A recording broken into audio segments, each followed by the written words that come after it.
9 years is a long time. A very long time. That's how long it takes for a baby to go from newborn to school child, for a teenager to go from childhood to adulthood. Think about it. In the past 9 years here in the UK, we've seen 6 prime ministers come and go, each of them as forgettable, regrettable, and inconsequential as the last. We bid farewell to the longest standing monarch in our history, and we cast ourselves adrift from our European neighbours. We endured a once-in-a-lifetime global pandemic. We enjoyed 2 World Cups and 3 Summer Olympics. In the US, they've seen 3 presidents come and go, although one of them has recently returned like a divisive orange boomerang. Personally, during that same 9-year period, I lost both my parents and my father-in-law.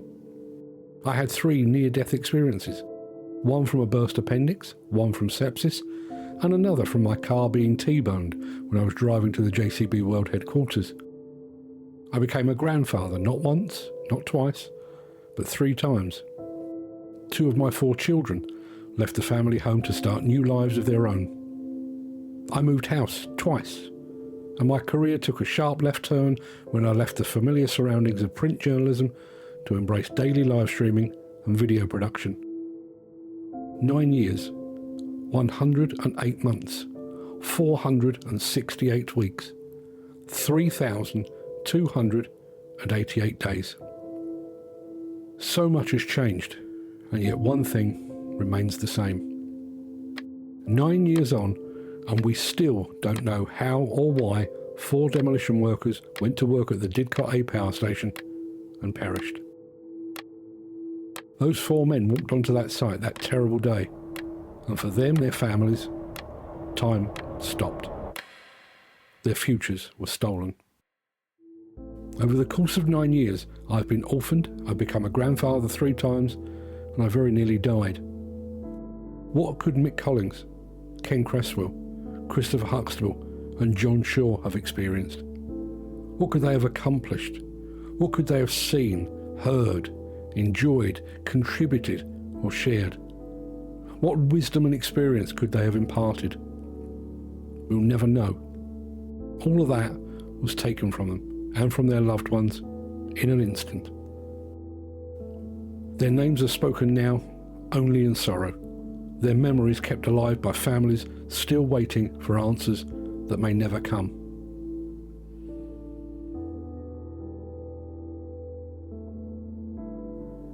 Speaking of answers, obviously the main question is, how did these men die and why?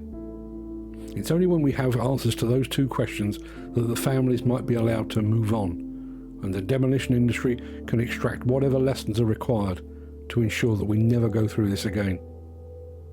But there are many, many more questions than that.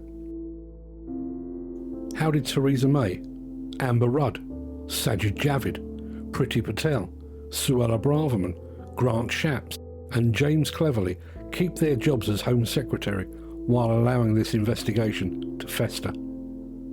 Why wasn't the Didcot disaster top of Yvette Cooper's priority list when she took over the role? How did Thames Valley Police Chief Constable John Campbell keep his job? Why has there been no public inquiry? Why has no one at the Health and Safety Executive been fired or forced to resign for their role in all of this? How have the police, the Health and Safety Executive, local MPs and various other officials allowed this investigation to be pushed further and further from the public consciousness? Why has the demolition industry not staged a public protest at the injustice that's been visited upon 4 of its number? Over the past 9 years, and with each passing anniversary, I've railed against the Thames Valley Police and the Health and Safety Executive and their combined failure to conduct a thorough investigation in a timely manner, to provide the demolition industry with some vital findings, and for failing to provide the families of those 4 men with some justice and possibly some closure. But not this year. This is not about them. It never has been. It's clear that they've failed those 4 men and that they've failed their families. So why should we talk about them on the day we remember those men and their families? But what I would say, is this. Didcot has set a precedent. The investigating authorities have dragged their collective heels for almost a decade without explanation, without a public inquiry, and without anyone being held to account. This will now be the new normal. The investigation into the 4 deaths at Didcot has dragged on for 9 years. The investigation into the double death at Redcar has been drawn out for more than 5. As an industry and as a nation, we have allowed this to happen. The inaction of the investigating authorities is a national disgrace. Our lack of protest and outrage is to our eternal shame. Justice delayed is justice denied. And our collective silence makes us all complicit. With each passing day, the length of time taken to resolve the Didcot disaster heaps insult upon injury, rubs salt into an already festering wound. Even if the Didcot investigation resulted in real, positive and meaningful change, it's too late. That ship has sailed. The legacy of Didcot is the realisation that working men are viewed as expendable, that their bereaved families are barely worthy of consideration, that the investigating authorities have no real interest in delivering justice for those left behind. If we claim that our industry is safer, more professional, and that we take better care of our workers and their families than ever before, we're lying to ourselves. I was 51 years old when the Didcot disaster happened. In just a few days' time, I will turn 60. Didcot has cast a long, dark shadow over the demolition industry and across my career. But I am just an onlooker, a bystander. For me, that cloud is fleeting. It comes and it goes. Not far and not for long, but it goes.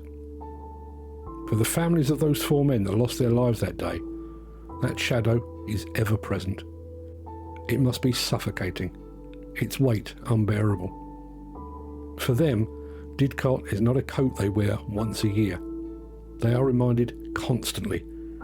Each anniversary of the incident, each Christmas, each birthday, each family gathering, each family holiday, each family dinner. All those conversations that have gone unspoken, all that laughter that never was. And all the while, the wheels of the demolition industry keep on turning. More new projects started, more money to be made, more working men and women exposed to known hazards and dangers in the pursuit of profit. How many more lives will be lost? How much longer must we wait for answers? 9 years is a long time, a very long time.